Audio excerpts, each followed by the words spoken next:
What's up guys, Sanjay Shah here from Team Pixel Track and welcome to this brand new video in the Content Marketing Mastery course.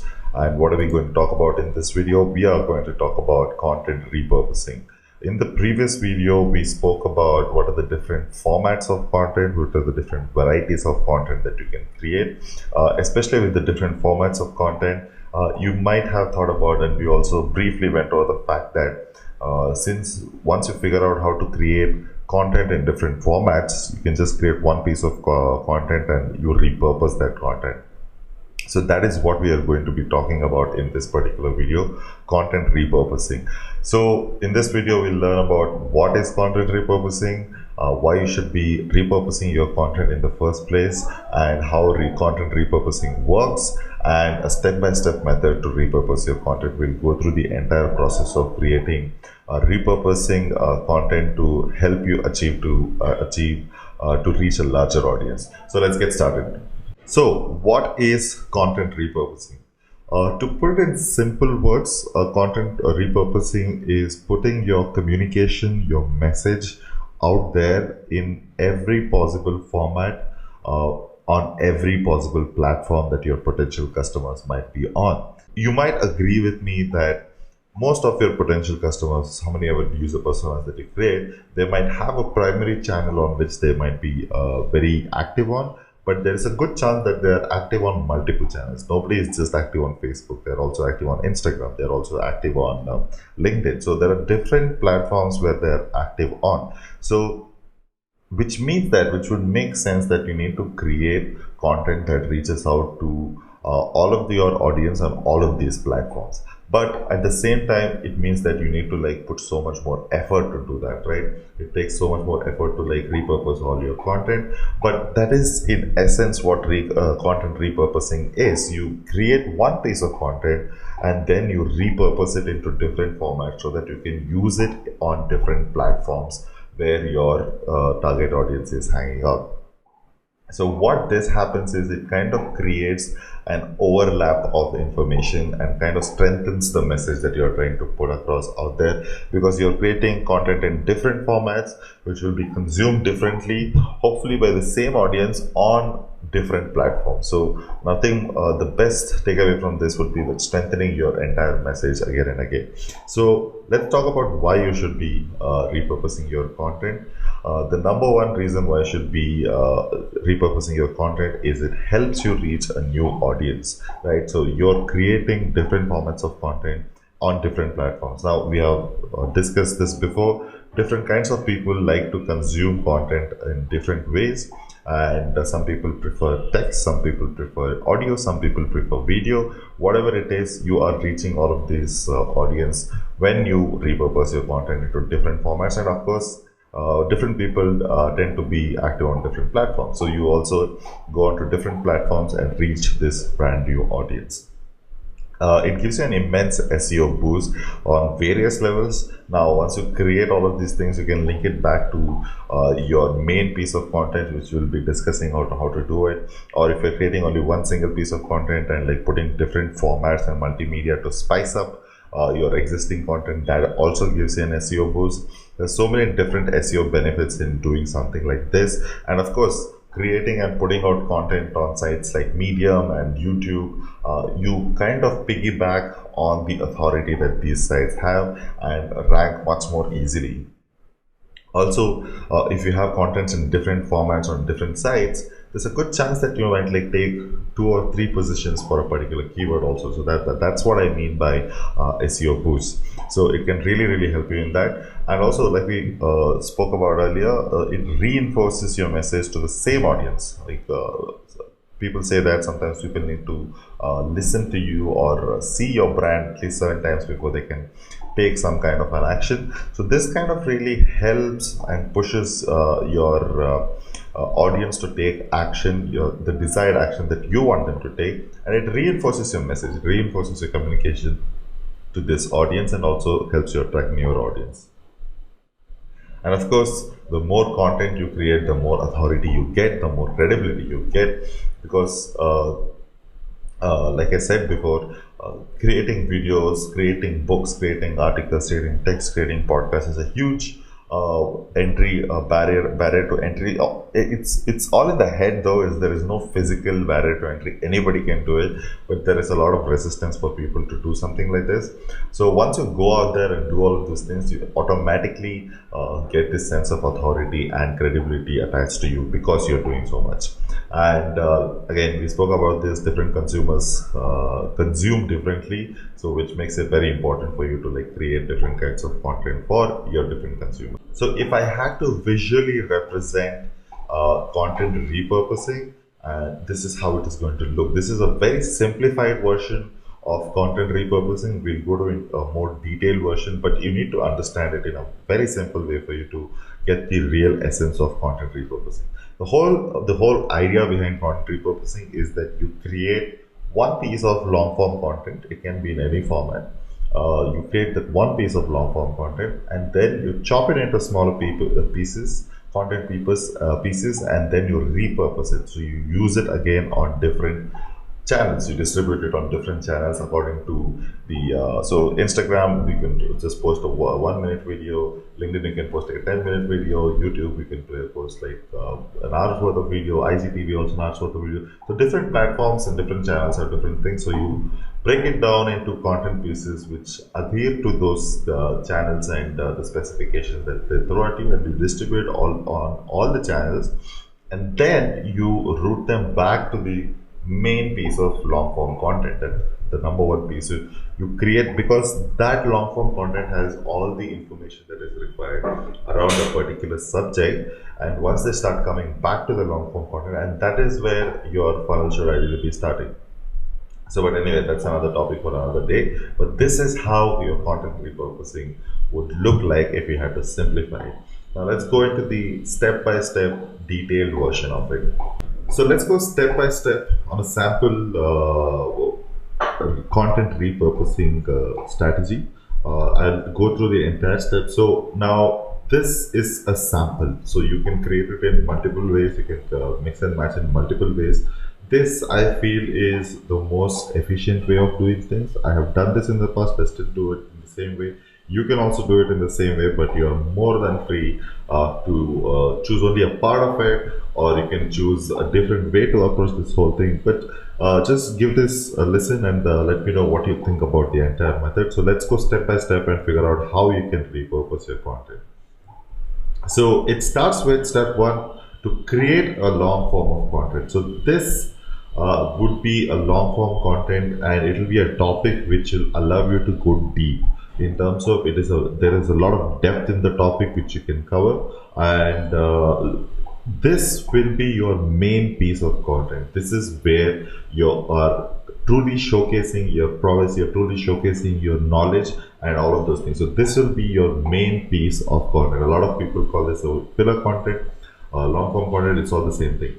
So you need to choose a topic which has enough depth for you to explore and go deep as possible. So rule of thumb when you're creating content like this is, does any part of your content raises some questions in your reader's mind and gets him to do a Google search and leave your site?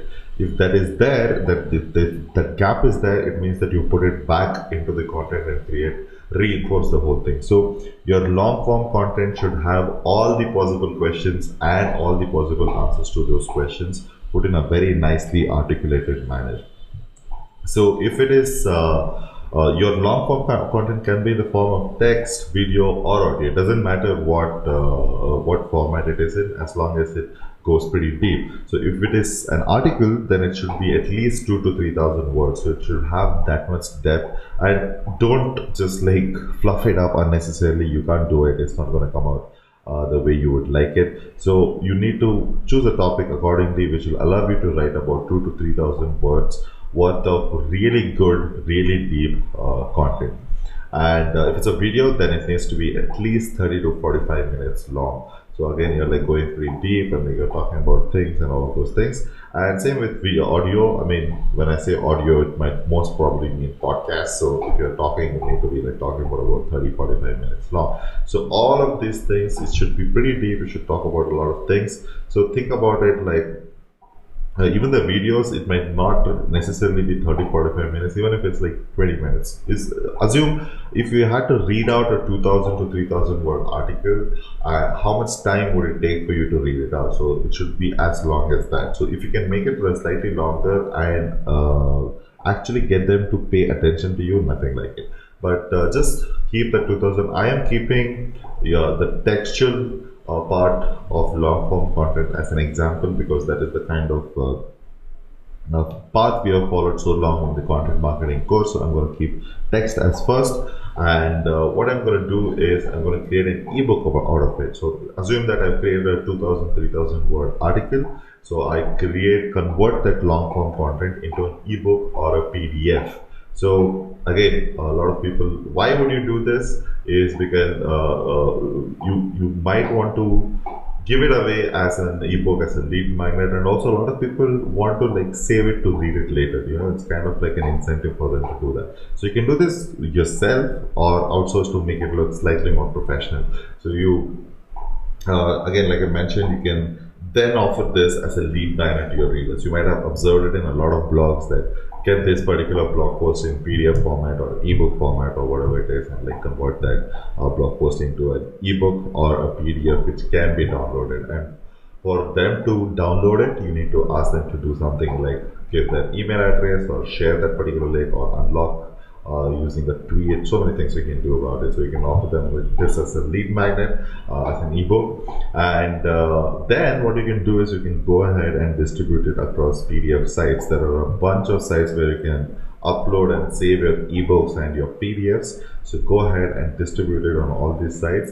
Not only will it allow you to reach a lot more audience, it will also give you a considerable amount of mentions, citations, and backlinks, so which can be really helpful for your SEO. Again, you can do this yourself. You can just go out there and Google top PDF sites to publish or post. You'll find tons of these websites. It can be quite demanding for you to do. The best way to outsource this is to go on Fiverr and get someone to do it for $5, which is not a lot of money.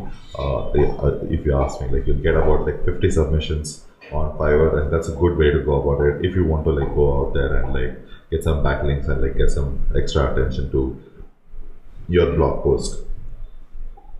Now, what I would do next is I would convert that article into a slide deck. Slide deck is a PPT. What you're seeing right now is a slide deck. So I will convert that long form content into a slide deck, and each subheading will be a slide, exactly like this. Assume if this was an article, convert it into a slide deck would be a subheading. So each subheading would be a slide exactly like this, and each slide will have about 3 to 5 points which are explaining the main point, which is the subheading, if it is converted into a slide deck.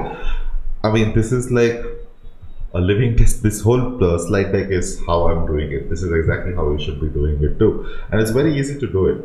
So you basically put an intro slide and a thank you slide and all the subheadings in between, and then that's it. That you basically have created a slide deck out of nothing.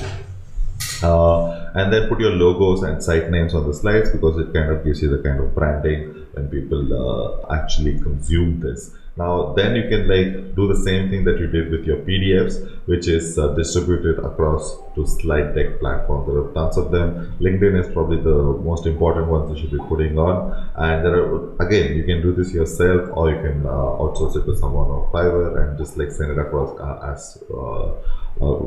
to as many sites as possible and just put it out there. So once you've created that site, I can distribute it all across. That's not the only part of it. Now, what are you going to do with that is you're going to use the slide deck to do a screen recording or a screen grab. So to do this, we spoke about it in the previous video. You can either use ScreenFlow, you can use Camtasia, or you can use QuickTime.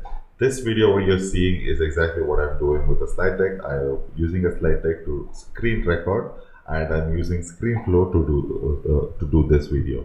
So you can do Camtasia and QuickTime also if you want to. Now you can basically read out everything that you've written on your long form content. If you think that speaking naturally and speaking on the go is slightly more difficult for you, which I strongly recommend, that is what I do. I just let it a little free, and it sounds very natural and sounds very nice. So if you think it's going to be a little difficult, you can just basically read out your long form content. while recording the slide deck itself. So this is very important. So when exporting, you need to export the screen grab separately. You'll know what I mean by all of this once you start using all of these tools. So you will also understand what I mean by this by the end of this video.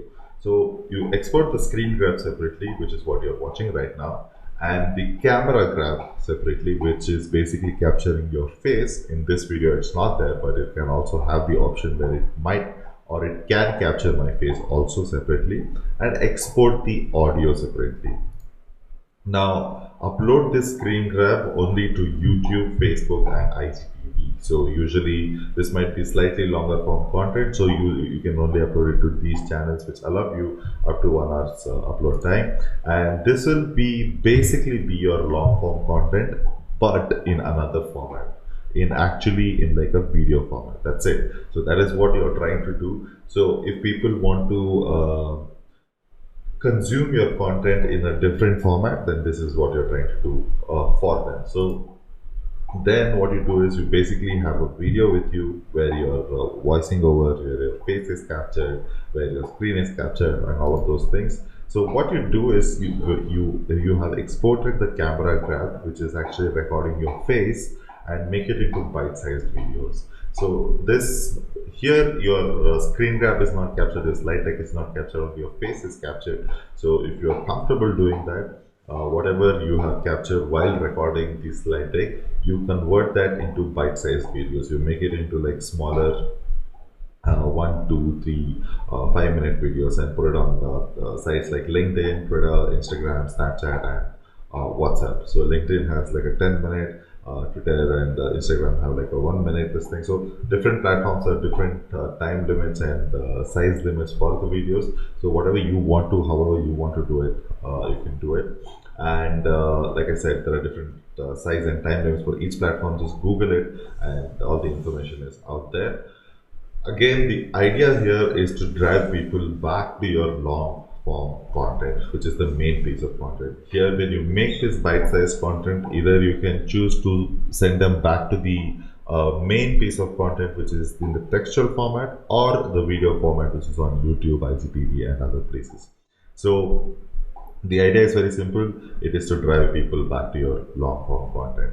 Now the next thing is create an audio only file, which you already would have while you're exporting the audio only when you're doing audio from a video. This will basically become your podcast. This will be basically you reading out your entire blog post, and it becomes a blog post, and you can distribute it using Anchor, which we spoke about in the previous video. If you haven't, please check it out. So then what you're going to create is, now you have in text format, you have it in video format, now you have it in audio format. Now you also need it in an image format, which the best way to do that is an infographic. Now basically what you do is convert the long form content into an infographic, but you need to add valid data points and you need to have good design for the infographic to look good. Now how is this going to help? This is going to start attracting a lot of backlinks for your website if you do this properly, if you do this well. So again, infographics is something not that easy to recreate or repurpose so easily also. But if you can do it nothing like it, then once you do it, you distribute it across different platforms where infographics are accepted, and mainly Pinterest, of course, and you can drive traffic from Pinterest, especially Pinterest if your industry or niche is more women oriented. But having said that, actually Pinterest is pretty cool in terms of so sharing infographics and all of those things. So distribute it across different infographics platforms, and like I said, this can be great for attracting backlinks. Like one of the best ways to get backlinks is by creating a very nice infographic, so people put it on that blog and link it back to you. So as simple as that. And sometimes it can give you like do follow links from really good websites. So it would be wise to invest in getting an infographic. Now you can either create the infographic yourself, which can be very difficult, but we spoke about certain tools which can help you do that, or you can also outsource it.